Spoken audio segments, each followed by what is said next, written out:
तो बच्चों आज हम फिर से सीखेंगे गुणनखंड ज्ञात करना।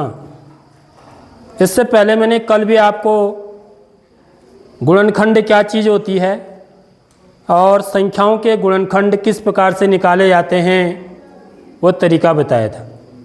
ठीक है, तो किसी भी संख्या के गुणनखंड क्या होते हैं, देखो इन संख्याओं के गुणनखंड निकालते हैं।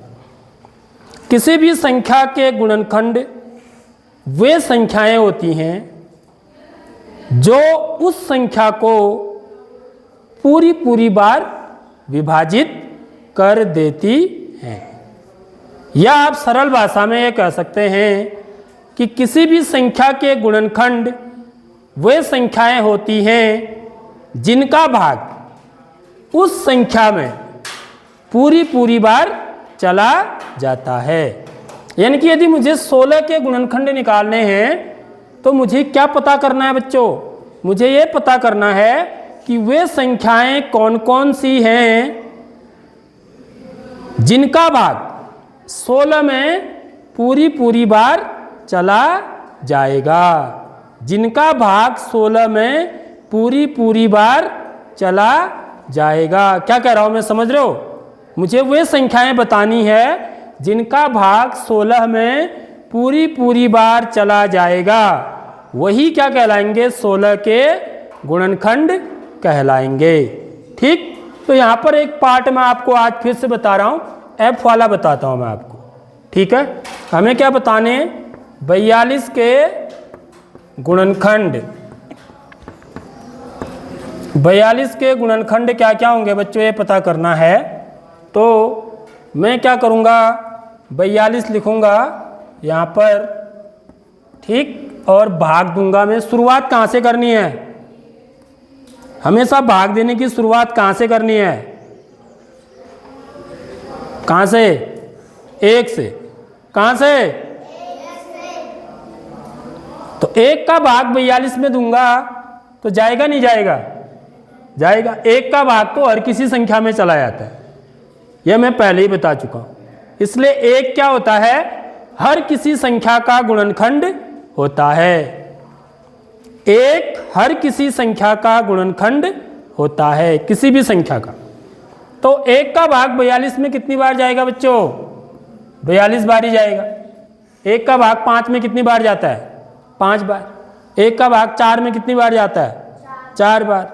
1 का भाग 9 में कितनी बार जाता है, 9 बार। तो 1 का भाग 42 में कितनी बार जाएगा, 42 बार। तो पहला मैं एक क्या लिखूंगा, 1 गुणा 42। अब मैं किसका भाग दूंगा, 2 का। तो 2 का भाग जाएगा या नहीं जाएगा। ठीक है, तो ये पता करूंगा मैं, 2 का भाग दूंगा और यहां पर 2 लिख दूंगा। 2 गुणा, जितनी बार भाग जाएगा उसको यहां लिखूंगा। कितनी बार, 21 बार। बिल्कुल सही बताया इन्होंने। 42 का आधा कर दो। 2 से भाग देने का मतलब होता है आधा करना। 2 से भाग देने का क्या मतलब होता है, आधा। 42 का आधा कितना हुआ, 42 का आधा कितना होता है, 21। तो 21 दूनी 42। समझ में आ रही नहीं आ रही बात? अब किससे जांचूंगा, 3 से। तो ये देखना पड़ेगा मुझे। अभी मैंने आपको विभाज्यता के नियम नहीं बताए हैं, तो कई बच्चों को पता है तो वो इस्तेमाल कर सकता है। ठीक है, अभी आपके आएंगे आगे को। 2 से भाग देने का क्या नियम होता है विभाज्यता का, 3 से विभाज्यता का नियम क्या है, 4 से विभाज्यता का नियम क्या है। ठीक है, तो 3 से इसमें भाग जाएगा नहीं जाएगा ना, हम कैसे पता करते हैं पता है, इन दोनों को जोड़ दो। 4 में 2 जोड़ो, 6। 6 3 के पहाड़े में आता है नहीं आता है, देखो आता है।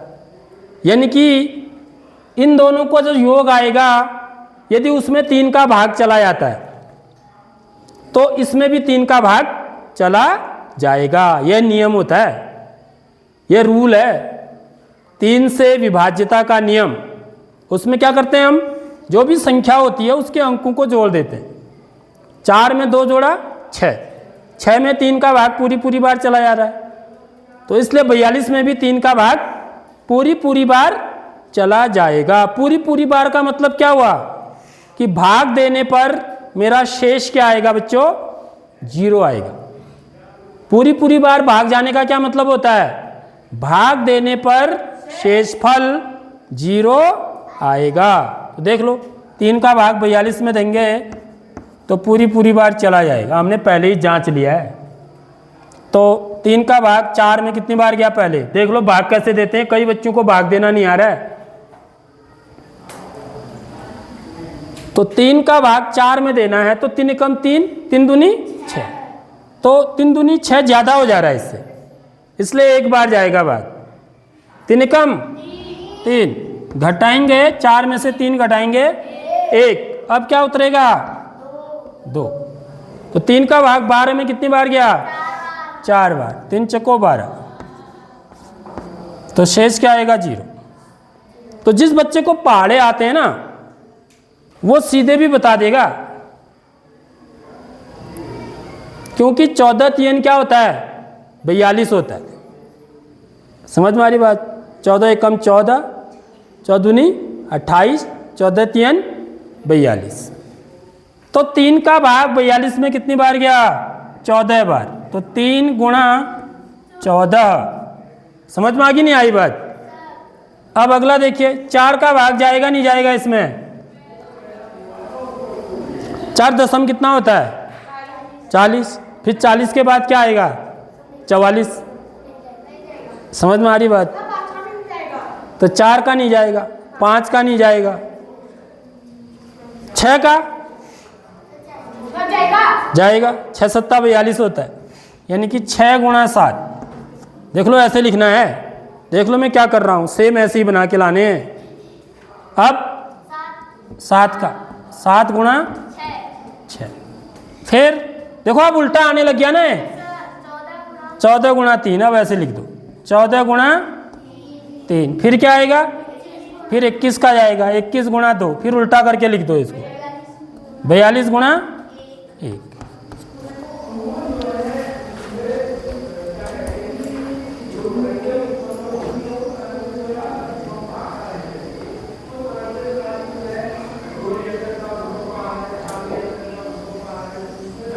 ठीक है, आगे बात समझ में?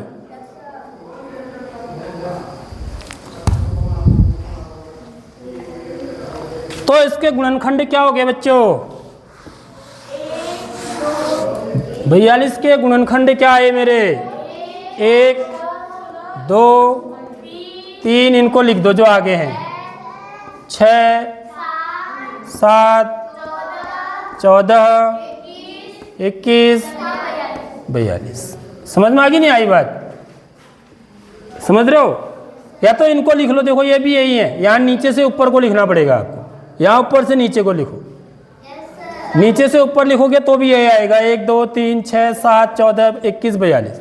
तो कितने गुणनखंड होते हैं? देखो ये 42 के कितने गुणनखंड हैं? 1 2 3 4 5 6 7 8। तो 42 के 8 गुणनखंड होते हैं।